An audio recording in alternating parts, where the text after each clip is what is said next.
sometimes pretty tough years. What I came to admire most about Joe wasn't just his smarts, his experience. It was his empathy and his decency and his hard-earned resilience, his unshakable belief that everyone in this country deserves a fair shot.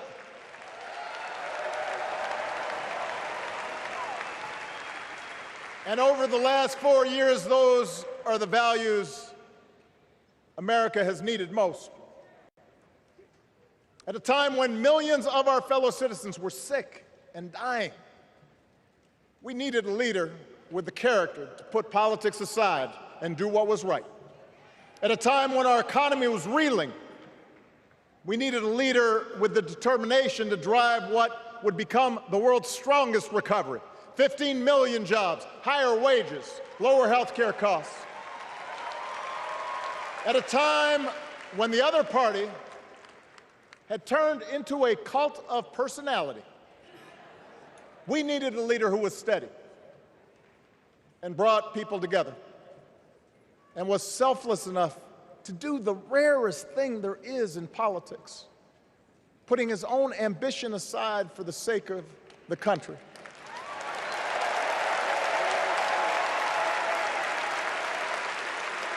History will remember Joe Biden as an outstanding president who defended democracy at a moment of great danger.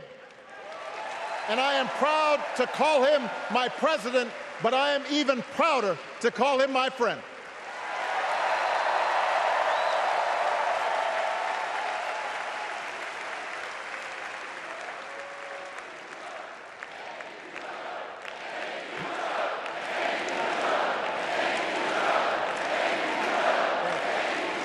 Now,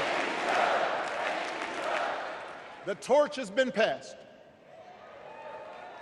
Now it is up to all of us to fight for the America we believe in. And make no mistake, it will be a fight. For all the incredible energy we've been able to generate over the last few weeks, for all the rallies and the memes, this will still be a tight race in a closely divided country. A country where too many Americans are still struggling, where a lot of Americans don't believe government can help. And as we gather here tonight, the people who will decide this election are asking a very simple question. Who will fight for me? Who's thinking about my future, about my children's future, about our future together? One thing is for certain, Donald Trump is not losing sleep over that question.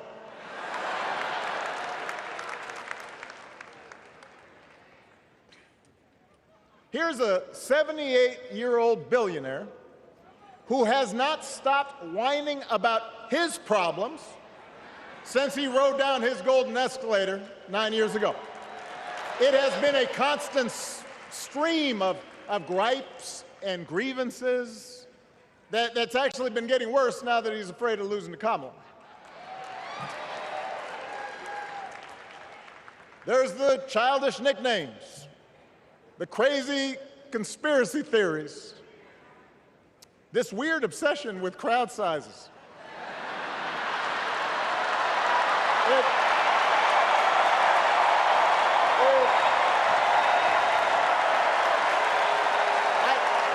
It just goes on and on and on. The other day I heard someone compare Trump to the neighbor who keeps running his leaf blower outside your window every minute of every day.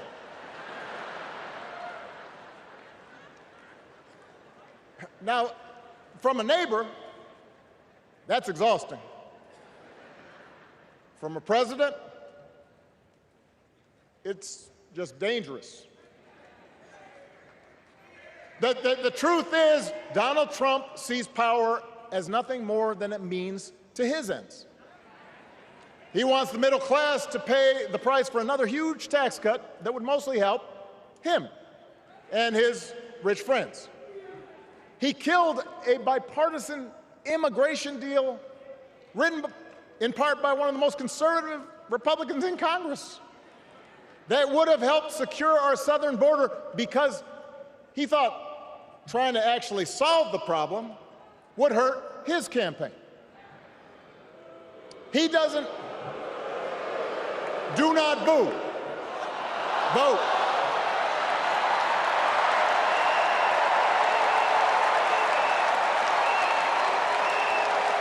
He doesn't seem to care if more women lose their reproductive freedom, since it won't affect his life.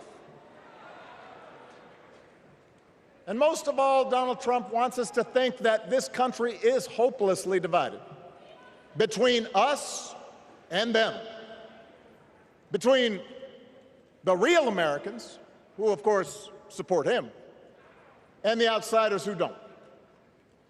And he wants you to think that you'll be richer and safer if you will just give him the power to put those other people back in their place. It is one of the oldest tricks in politics from a guy whose act has, let's face it, gotten pretty stale. We do not need 4 more years of bluster and bumbling and chaos. We have seen that movie before, and we all know that the sequel is usually worse.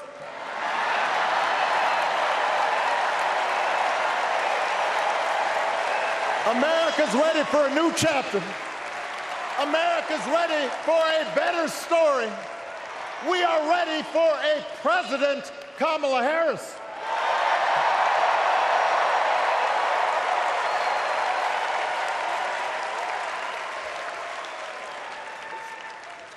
And Kamala Harris is ready for the job.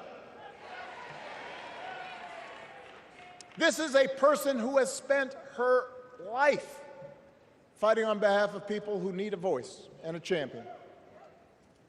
As you heard from Michelle, Kamala was not born into privilege. She had to work for what she's got. And she actually cares about what other people are going through. She's not the neighbor running the leaf blower. She's the neighbor rushing over to help when you need a hand. As a prosecutor, Kamala stood up for children who had been victims of sexual abuse. As an attorney general of the most populous state in the country, she fought big banks and for-profit colleges, securing billions of dollars for the people they had scammed. After the home mortgage crisis, she pushed me and my administration hard to make sure homeowners got a fair settlement. Didn't matter that I was a Democrat. Didn't matter that she had knocked on doors for my campaign in Iowa. She was going to fight to get as much relief as possible for the families who deserved it.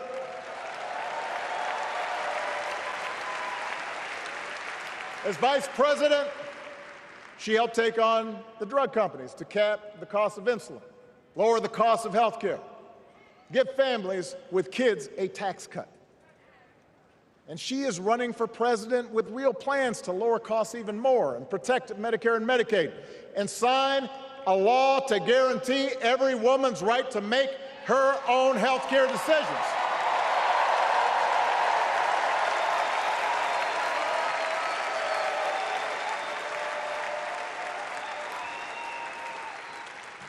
In other words, Kamala Harris won't be focused on her problems. She'll be focused on yours. As president, she won't just cater to her own supporters and punish those who refuse to kiss the ring or bend the knee. She'll work on behalf of every American. That's who Kamala is. And in the White House, she will have an outstanding partner in Governor Tim Walz.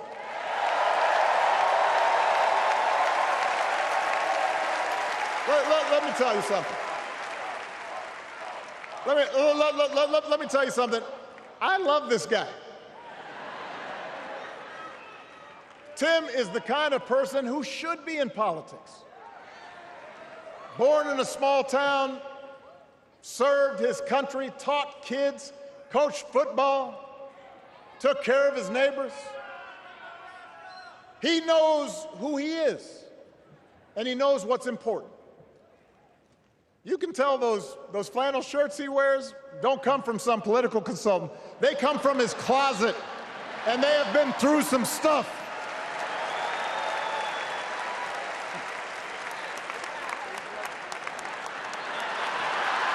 They have been through some stuff. That's right.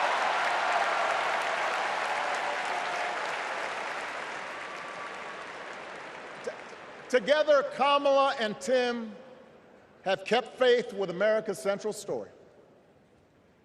A story that says we are all created equal. All of us endowed with certain inalienable rights, that everyone deserves a chance, that even when we don't agree with each other, we can find a way to live with each other. That's Kamala's vision. That's Tim's vision. That's the Democratic Party's vision. And our job over the next 11 weeks is to convince as many people as possible to vote for that vision. Now, it won't be easy. The other side knows it's easier to play on people's fears and cynicism, always has been.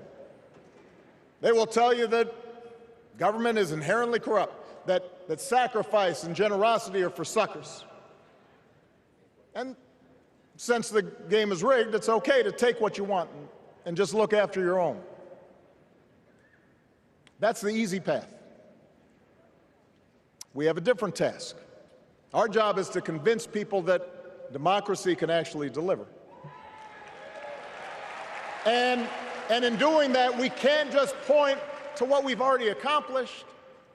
We can't just rely on the ideas of the past. We need to chart a new way forward to meet the challenges of today.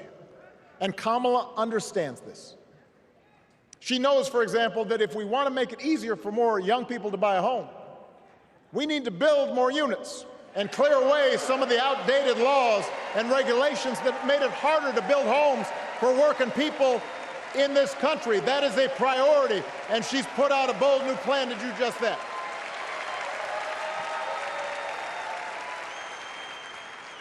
On health care, we should all be proud of the enormous progress that we've made through the Affordable Care Act, providing millions of people access to affordable coverage, protecting millions more from unscrupulous insurance practices. I noticed, by the way, that since it's become popular, they don't call it Obamacare no more.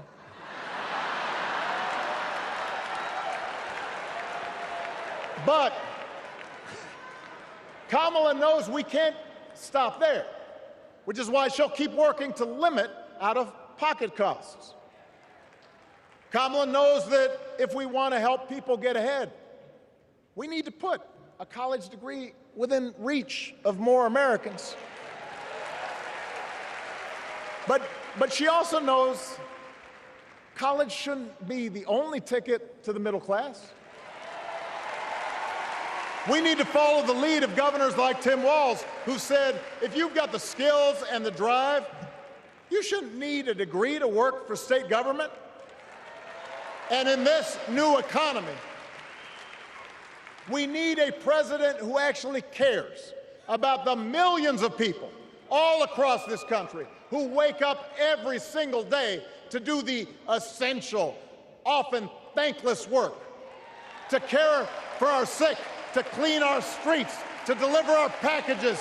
We need a president who will stand up for their right to bargain for better wages and working conditions.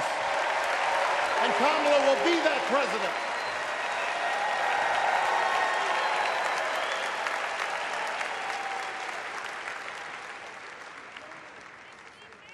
Yes, she can.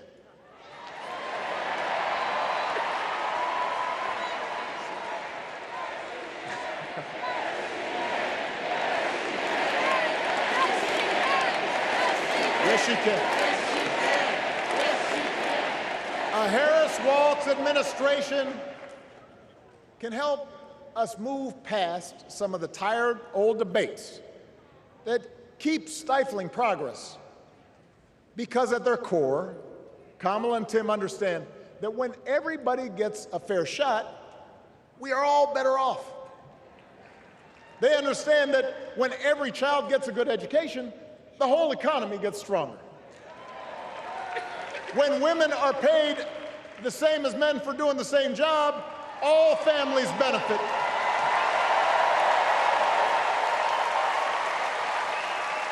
They understand that we can secure our borders without tearing kids away from their parents, just like we can keep our streets safe while also building trust between law enforcement and the communities they serve and eliminating bias.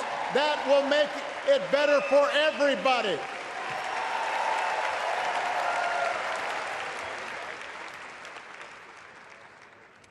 Donald Trump and his well-heeled donors, they don't see the world that way. For them, one group's gains is necessarily another group's loss. For them, freedom means that the powerful can do pretty much what they please, whether it's fire workers trying to organize a union, or put poison in our rivers, or avoid paying taxes like everybody else has to do. Well, we have a broader idea of freedom. We believe in the freedom to provide for your family if you're willing to work hard. The freedom to breathe clean air and drink clean water and send your kids to school without worrying if they'll come home.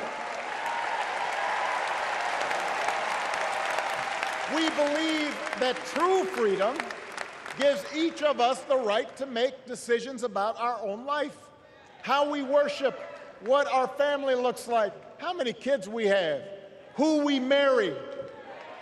And we believe that freedom requires us to recognize that other people have the freedom to make choices that are different than ours. That's okay.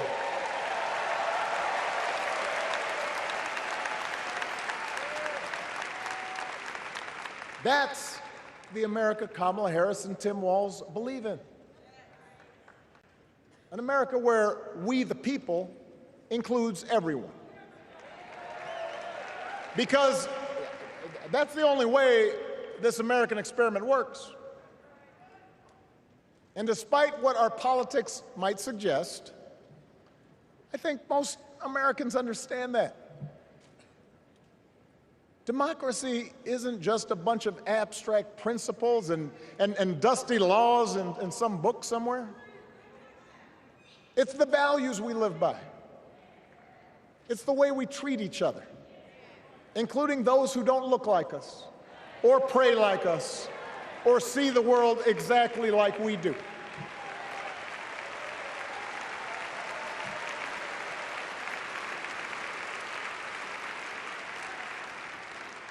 That sense of mutual respect has to be part of our message. Our politics have become so polarized these days that all of us across the political spectrum seem so quick to assume the worst in others, unless they agree with us on every single issue. We start thinking that the only way to win is to scold and shame and out-yell the other side. And after a while, regular folks just tune out, or they don't bother to vote.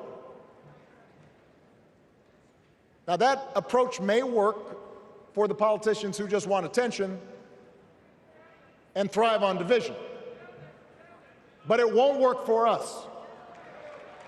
To make progress on the things we care about, the things that really affect people's lives, we need to remember that we've all got our blind spots and contradictions and prejudices, and that if we want to win over those who aren't yet ready to support our candidates, we need to listen to their concerns and maybe learn something in the process. After all, if a parent or grandparent occasionally says something that makes us cringe, we don't automatically assume they're bad people. We recognize that the world is moving fast, that they need time and maybe a little encouragement to catch up. Our fellow citizens deserve the same grace we hope they'll extend to us.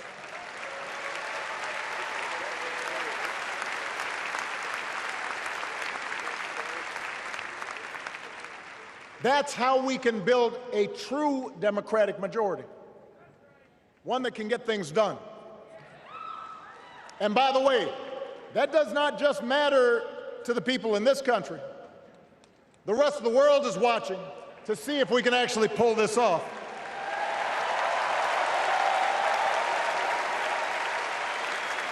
No nation, no society has ever tried to build a democracy as big and as diverse as ours before. One that includes people that over decades have come from every corner of the globe. One where our allegiances and our community are defined not by race or blood, but by a common creed. And that's why when we uphold our values, the world's a little brighter. When we don't, the world's a little dimmer. And dictators and autocrats feel emboldened. And over time, we become less safe. We shouldn't be the world's policemen, and we can't eradicate every cruelty and injustice in the world. But America can be and must be a force for good, discouraging conflict, fighting disease, promoting human rights, protecting the planet from climate change, defending freedom, brokering peace. That's what Kamala Harris believes, and so do most Americans.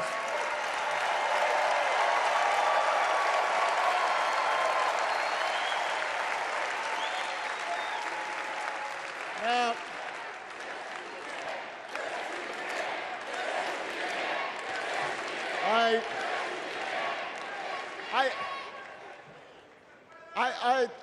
I know these ideas can feel pretty naive right now.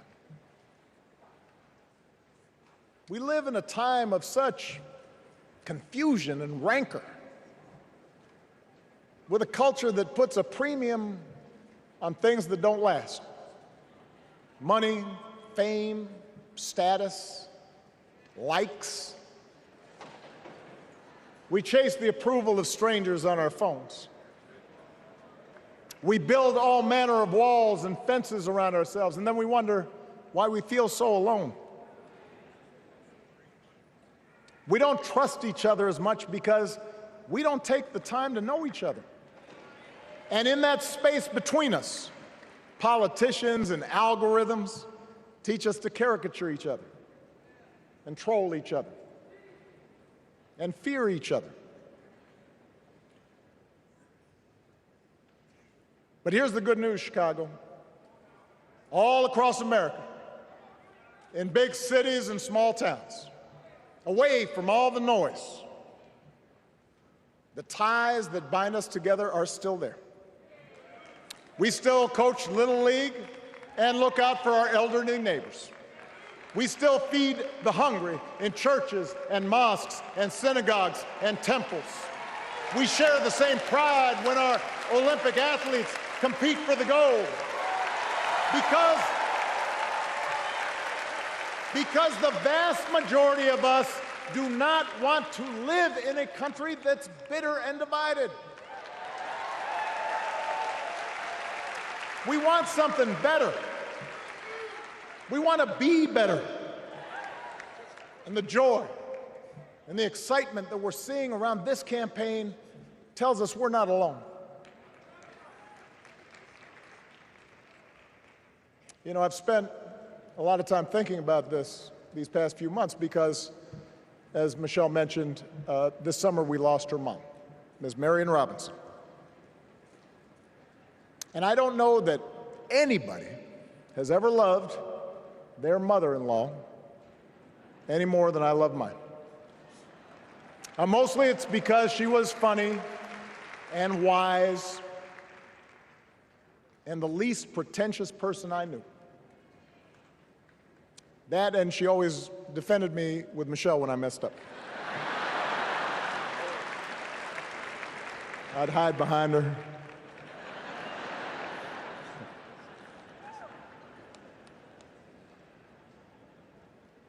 But I also think one of the reasons Mary and I became so close was she reminded me of my grandmother, the woman who helped raise me as a child. And on the surface, the two of them did not have a lot in common. One was a black woman from right here, south side of Chicago, right down the way. Went to Englewood High School. The other was a little old white lady born in a tiny town called Peru, Kansas. Now, I know there aren't that many people from Peru.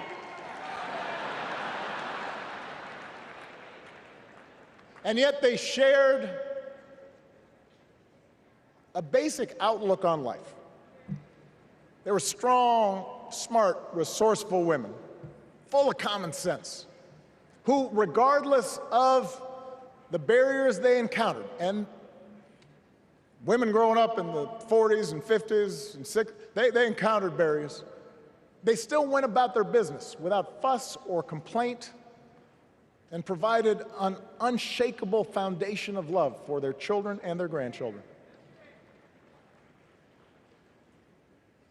In that sense, they both represented an entire generation of working people who, through war and depression, discrimination and limited opportunity, helped build this country.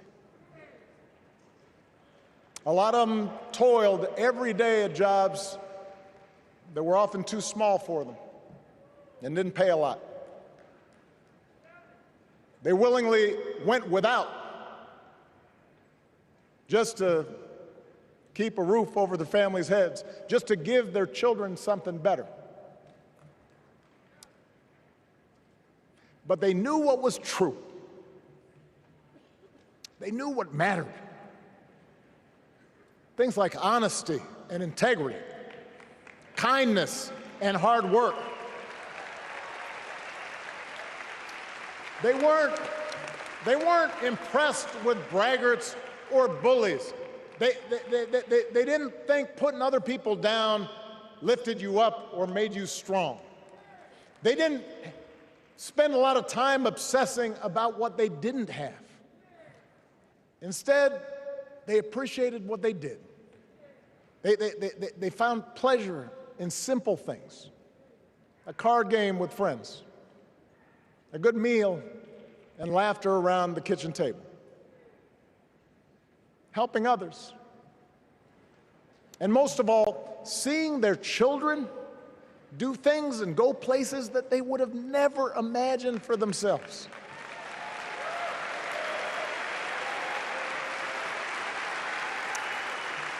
Whether you are a Democrat or a Republican or somewhere in between, we have all had people like that in our lives. People like Kamala's parents, who crossed oceans because they believed in the promise of America. People like Tim's parents, who taught him about the importance of service.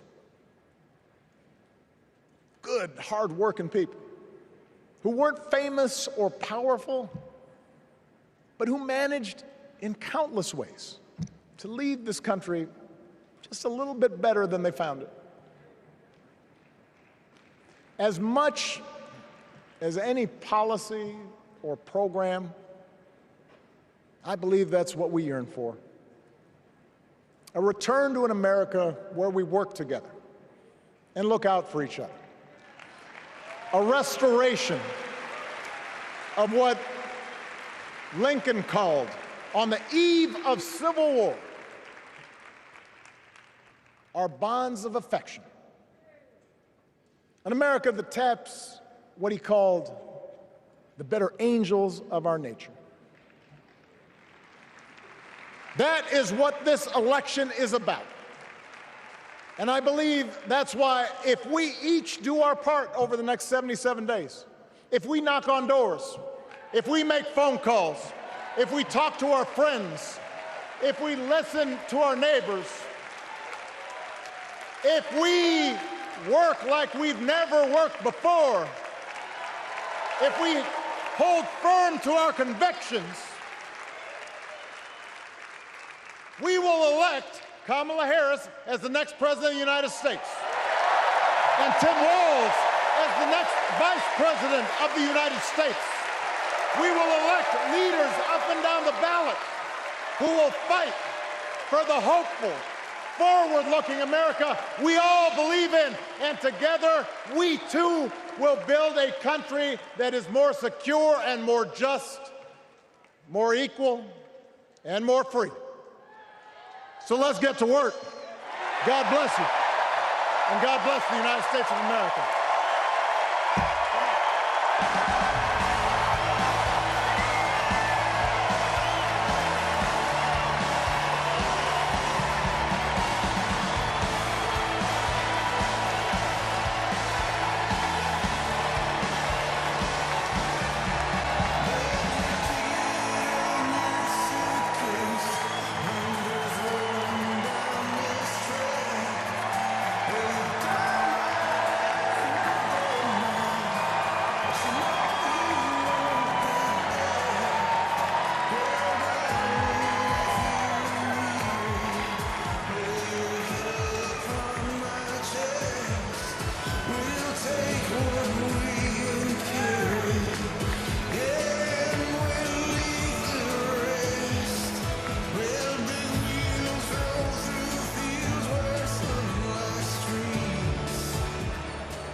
Please stand if you are able for this evening's benediction, offered by Bishop Samuel L. Green Sr. and His Eminence Archbishop Alpidophoros of the Greek Orthodox Archdiocese of America.